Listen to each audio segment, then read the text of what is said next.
किंवा सिनेमा आवडला तर तुम्ही आवर्जून तो रेकमेंड करता का लोकांना? हां, करतो ना.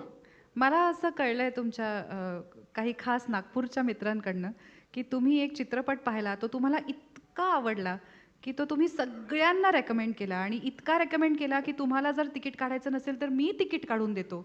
पण हा चित्रपट तुम्ही बघायलाच पाहिजे, असं म्हणून अनेक लोकांना सुदामा टॉकीजला पाठवलं आणि तो चित्रपट खूप वाईट होता.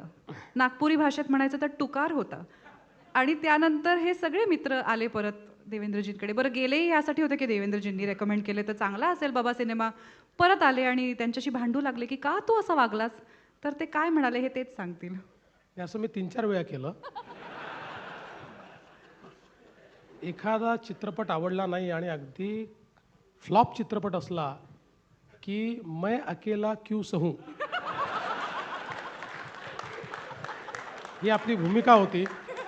त्यामुळे जो भेटेल त्याच्याकडे त्या चित्रपटाचं असं मार्केटिंग करायचो मी, अशी तारीफ करायचो की तो गेलाच पाहिजे.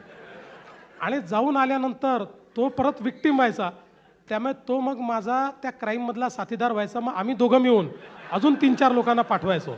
असं 3-4 सिनेमांचं आम्ही केलं आहे. हे एक वेगळंच मल्टी लेव्हल मार्केटिंग. वा वा वा. चित्रपटांचा विषय निघाला आहे तर एक गोष्ट मी विचारल्याशिवाय खरंच राहू शकणार नाही. माझ्या इंडस्ट्रीतले सगळ्यांना मला उद्या तोंड दाखवायचं आहे. हल्लीच एका चित्रपटाच्या बाबतीत हे झालं होतं. एका नावावरून वाद झाला आणि त्या चित्रपटाला सेन्सॉर बोर्डचं सर्टिफिकेशन होतं. त्या नावावरून जी याचिका दाखल केली होती ती फेटाळून लावलेली होती. त्याची कोर्टाची ऑर्डर होती. असं असून सुद्धा त्या चित्रपटाला नाव बदलावं लागलं. हे फक्त ह्यासाठी झालं की काही फ्रिंज एलिमेंट्स तिथे येऊन नॅशनल टीव्हीवरती त्यापैकी एका व्यक्तीने असं सांगितलं होतं की सेन्सर बोर्ड काही देव नाही.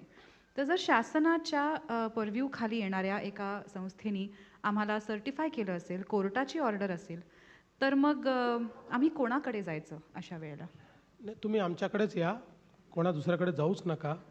यापूर्वी अनेक वेळा असं घडलं की सेन्सर बोर्डाने सर्टिफिकेट दिल्यानंतर काही लोकांनी अनाऊन्स केलं, आम्ही हा पिक्चर चालू देणार नाही. मी कधी त्याच्या मेरिटमध्ये गेलो नाही. माझं म्हणणं स्पष्ट असतं, सेन्सर बोर्डाने जर सर्टिफिकेट दिलं आहे तर तो सिनेमा चालला पाहिजे. आणि तुम्हाला आवडला नाही तर कोर्टात जा, कुठल्याही लीगल फोरमला जा. लीगल फोरममध्ये जाऊन त्याला अडकवा, पण चालू देणार नाही हे योग्य नाही. त्यामुळे गेल्या म्हणजे जितके काळ मी गृहमंत्री आहे तितक्या काळात अशी ज्या ज्या वेळेस वेळ आली आम्ही चालू देणार नाही, त्यावेळी मी ती चित्रपटांना त्या ठिकाणी संरक्षण देऊन चालवलं. माझं असं